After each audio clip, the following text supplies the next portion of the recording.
Hey y'all, it's Alex and welcome back to my channel, and today I have some digital art for you guys. Digital art is usually not my forte, but if you guys remember back during Inktober for day 17, I did this piece, and I'll show you the reminder of what it used to look like. Sorry that this video is just kind of forging ahead. I don't exactly have a lot of B-roll to use as an intro, so I'm just kind of talking over my line art process, since that's probably like the least interesting part of digital art in my opinion. Though it takes up the majority of the time of this video. Anyway, during the process of day 17 for Inktober, the prompt word was ornament, I really wanted to see what I'd be able to make this piece look like if I used a full color range, because when I was working on the piece, I was a little bit remorseful that I didn't pick some sort of like deep red for the day's color, because I thought that the mother's sweater would look better in some sort of nice burgundy tone. So I decided that since this is kind of like a Halloween Christmas crossover, I was going to redo it in Procreate. It wasn't the original plan to completely redo the line art. I started off just trying to color it, but I didn't enjoy how there were still some flaws in my line art and my scan wasn't the highest of resolutions. So I decided to go in and make a clean line art once and for all, which means I'll be able to post it as a coloring page over on my Patreon. Yes, I have officially started a Patreon, and I will link that in the comment section below. For the top tier where there is one print, prints might have to wait until sometime in January if you guys do decide to sign up for that highest. I actually don't have a good enough printer.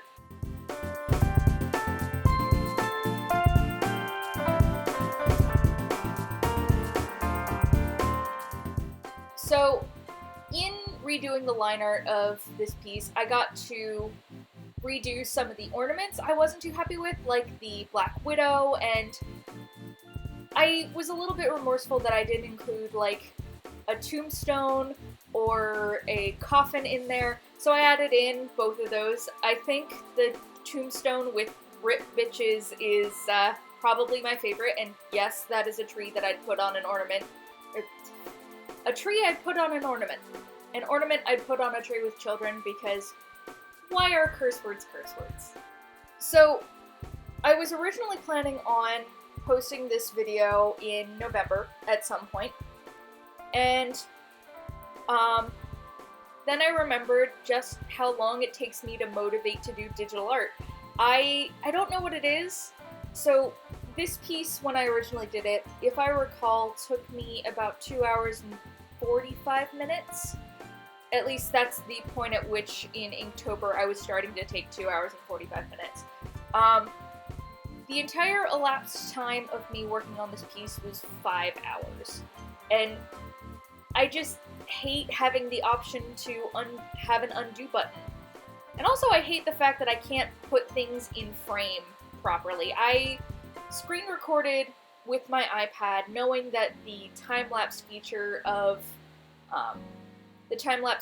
Procreate doesn't exactly capture good detail. The entire process condensed down to about 3 minutes, and I didn't want to post a 3-minute video because I would talk way longer than that, and that would be an absolutely pointless video because everything would go by like that.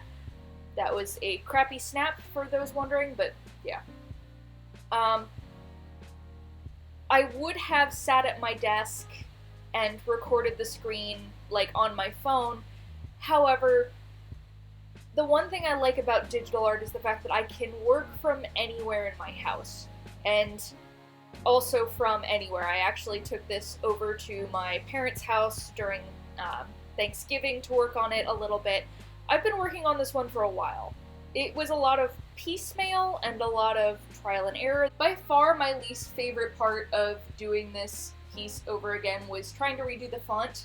I also realized that I got the lyrics wrong. It's in the fa part, it's supposed to be, I put it as just fa the entire time, but apparently the word is far better run.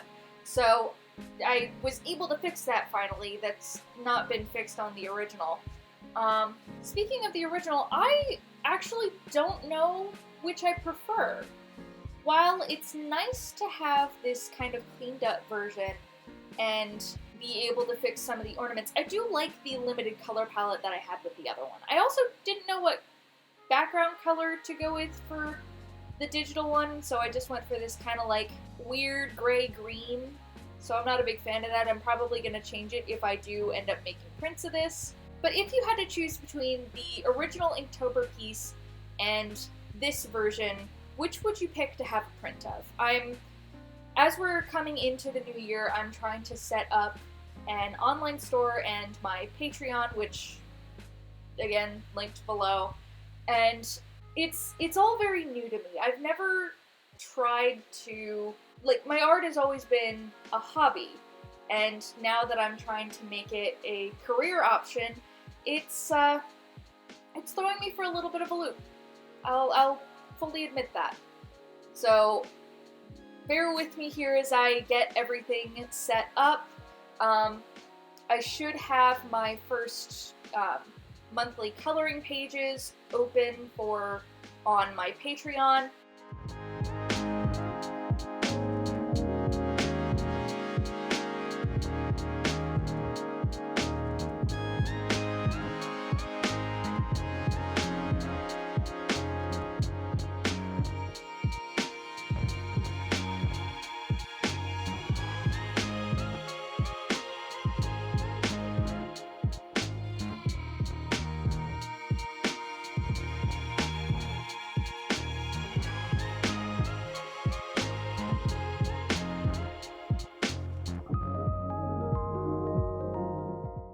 Some of you may be wondering why I colored in the entire shape of the three humans before actually going in and coloring the individual pieces.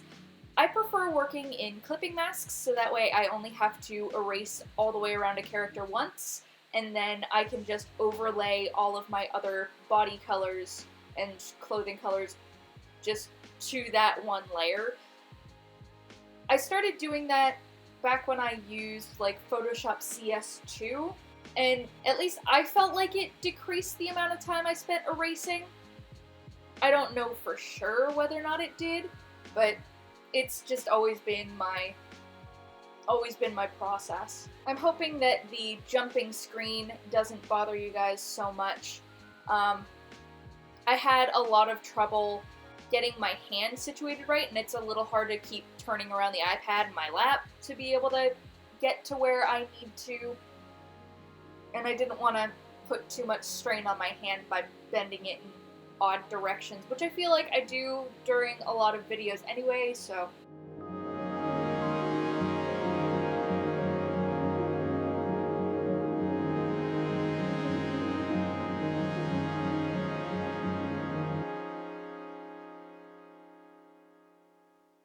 So while this piece actually didn't turn out too bad, I do enjoy a lot of the colors I picked. I did stick with a lot of green because, I mean, it's a Christmas tree, Halloween tree, and then the boy in the background has his green pants and the background is kind of greenish. But I'm glad that I get to see what each of them look like in more full tones. I'm still not 100% happy with the skin tone I picked. I feel like it's a little gray, but I mean, maybe they're a family of immortals who just lose all of the pigmentation in their skin the closer they get to winter. Who knows?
this on this piece, the sandworm from Beetlejuice is still my favorite aspect of the tree. I did lose a little bit of the coloring process with the shading, and you'll kind of see it when I do the super speed pullback version from the, basically all you miss is a little bit of shading, which I don't know why that was the only file that didn't save properly after I screen recorded, but who knows. It wasn't exactly that important to see anyhow. It's just me putting some blood splatters on Zombie Kid and putting some shading around everywhere.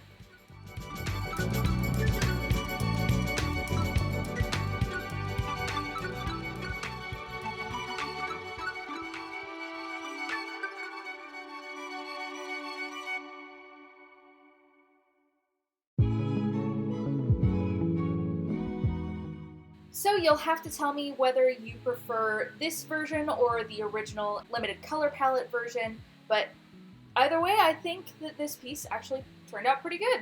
This is probably going to be the December monthly coloring page over on my Patreon. Go ahead and give that a look if you are interested in helping support my art. Alright guys, if you feel so inclined, hit that subscribe button and check me out on my other social media handles, and please give my Patreon a look if you are interested. Thanks, and I'll see y'all in the next one.